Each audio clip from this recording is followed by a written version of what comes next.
Hey everyone!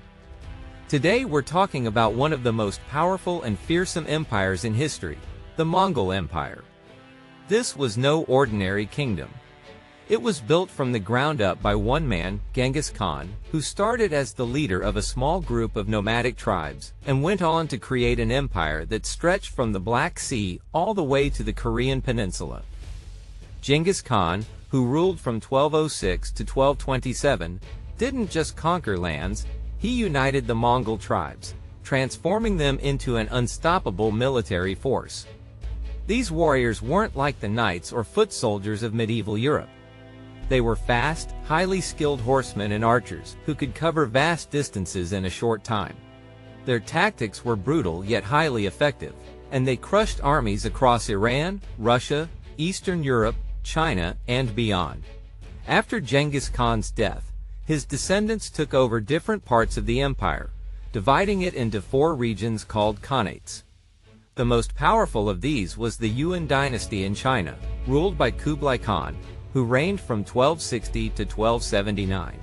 But over time, something changed.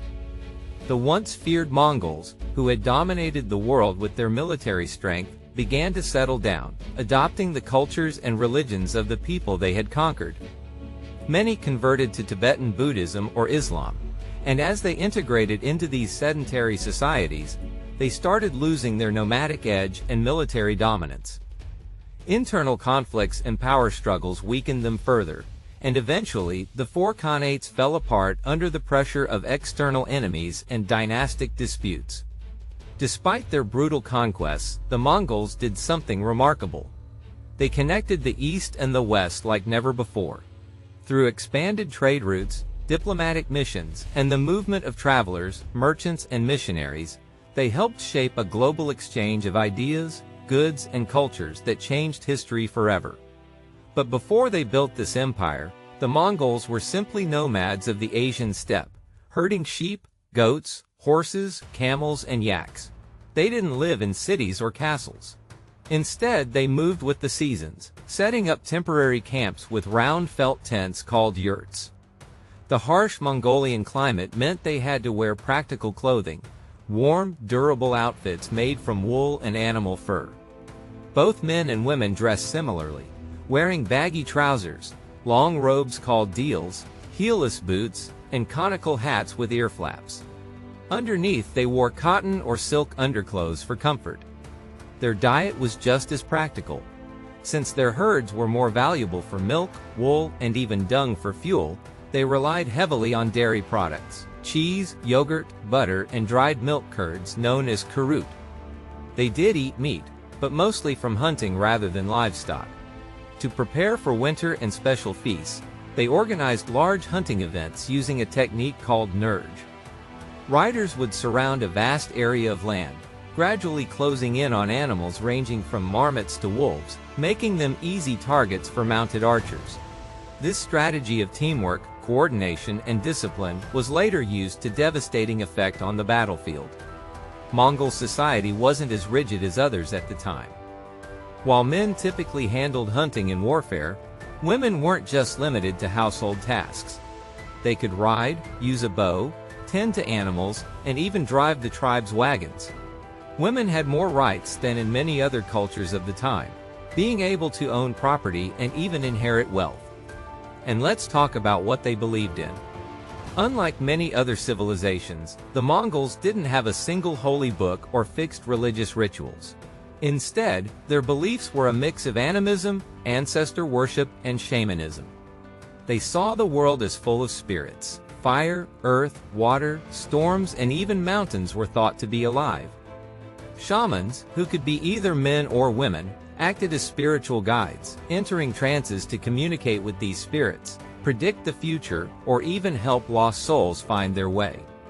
Over time, the Mongols were influenced by other religions. Some followed Nestorian Christianity, and by the 14th century, Tibetan Buddhism became quite popular, likely because of its shamanistic elements. Islam also spread through the western parts of the empire.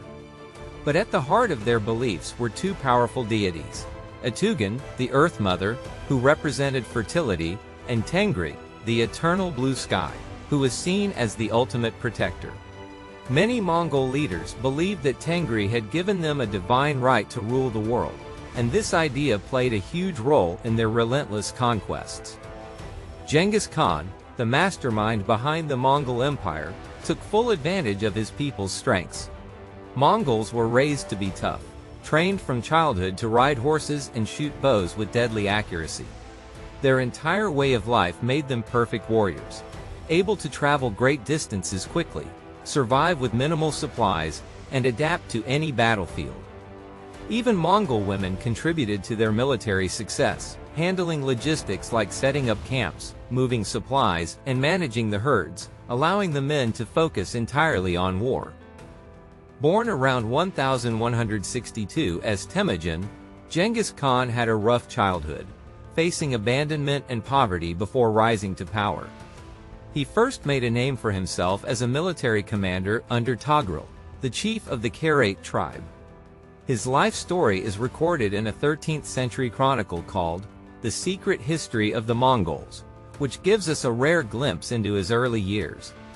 Over the course of a decade, from 1195 to 1205, he built his power through a mix of smart diplomacy, ruthless warfare, and sheer terror. Many tribes, including the Tartars, Karaids, Naimans, and Merkids, either joined him or were wiped out. Finally, in 1206, at a grand gathering of all the Mongol leaders, he was officially declared Genghis Khan, universal ruler of the Mongols. Once in power, Genghis didn't just focus on war. He also worked to unify his people, ordering that their spoken language be written down using the Uyghur script and introducing a law code called the Yasa to maintain order. To improve communication across his massive territory, he created the Yam, a relay system of postal stations that allowed messages to travel quickly over vast distances. With these systems in place, his empire was ready to expand even further. His first major target was the Yuan Dynasty in northern China.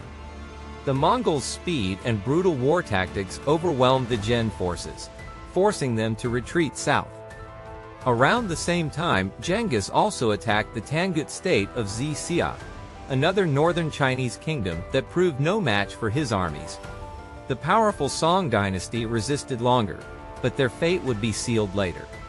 By 1219, the Mongols had even reached northern Korea, hunting down the Khitan tribes who had fled there.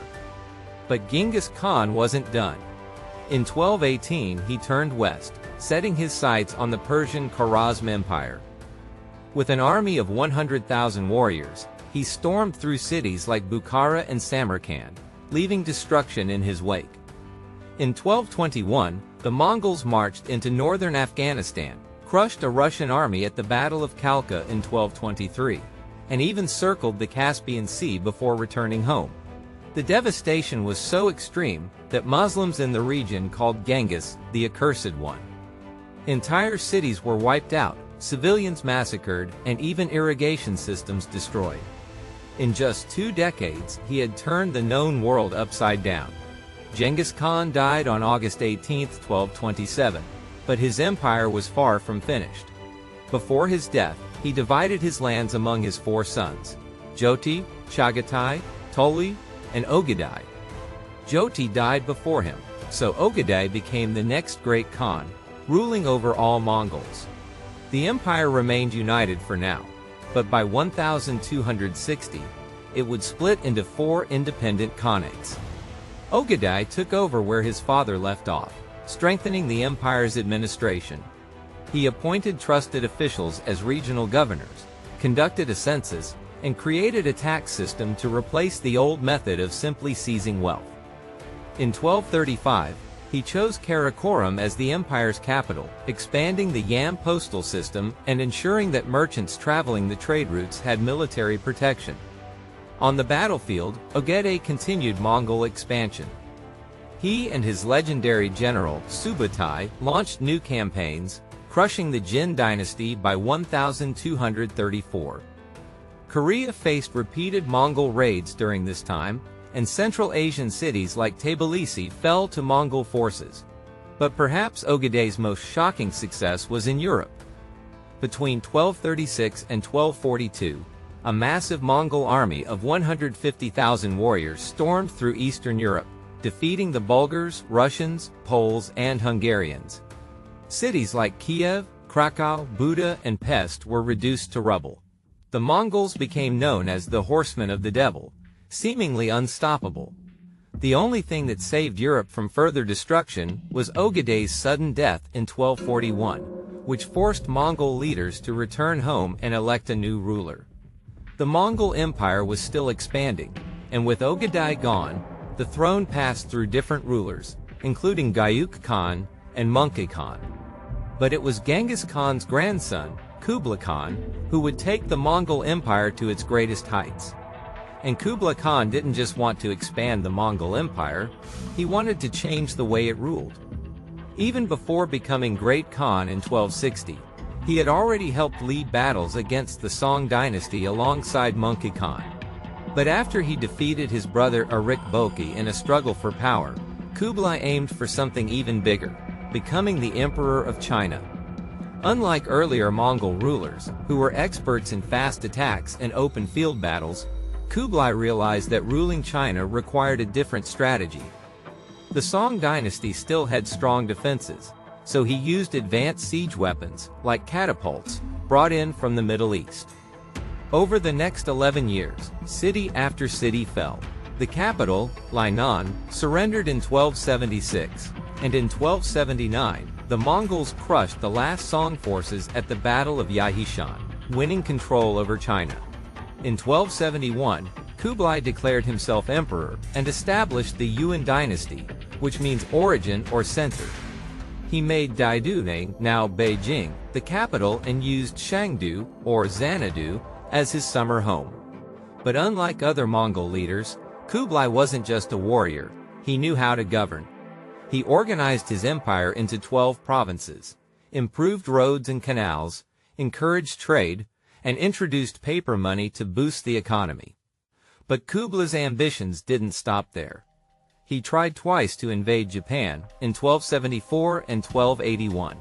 Both attempts failed, partly because of Japan's strong defenses, but also because of giant storms, later called kamikaze or divine winds, that destroyed his fleets. Kublai also launched attacks in Southeast Asia, including Vietnam, Burma, and Java. While his armies had some victories, these campaigns were expensive and difficult to maintain. It became clear that the Mongol Empire had reached its peak, and from there things started to fall apart. While Kublai focused on China, the rest of the Mongol Empire was breaking apart. The massive empire that Genghis Khan built had split into 4 separate regions, called Khanates. The Golden Horde, founded by Batu Khan, controlled parts of Russia and lasted the longest, officially ending in 1480. The Ilkhanate, founded in Persia by Hulagu, constantly fought with the Mamluk Sultanate and collapsed in 1335. The Chagatai Khanate, created by Genghis Khan's second son, remained the most traditional Mongol region, but internal struggles led to its fall in 1363. The Khanates often fought against each other, draining their resources. Over time, they adopted Islam, which also created tensions among Mongol leaders. Eventually, Timur took control of the Ilkhanate and Chagatai Khanate, forming the Timurid Empire in the late 14th century. Meanwhile, the Yuan Dynasty in China faced its own problems: weak leadership, economic struggles, and food shortages. By 1368, the Ming Dynasty took over, forcing the Mongols back to the steppes. By the late 1300s, the Mongol Empire was no longer the unstoppable force it once was. The Mongols had become part of the very societies they once conquered, making them just as vulnerable to rebellion and power struggles as any other ruling group. But even though their empire faded, their influence didn't disappear. Instead of leaving behind huge monuments or famous works of art, the Mongols shaped history in other ways. They connected Asia and Europe like never before, allowing trade, ideas, and technology to spread quickly. Thanks to their empire, things like gunpowder, paper, and printing reached Europe much faster. Even food traditions changed. Mongol-style stews became popular across Asia. However, not all of their impact was positive. The Black Death, one of history's deadliest plagues, spread along Mongol trade routes, bringing disaster to Europe and beyond. Today, Mongolia still remembers the empire with pride. Genghis Khan, the man who started it all, is honored in ceremonies and monuments in Ulaanbaatar, reminding the world of the time when the Mongols ruled the largest land empire in history.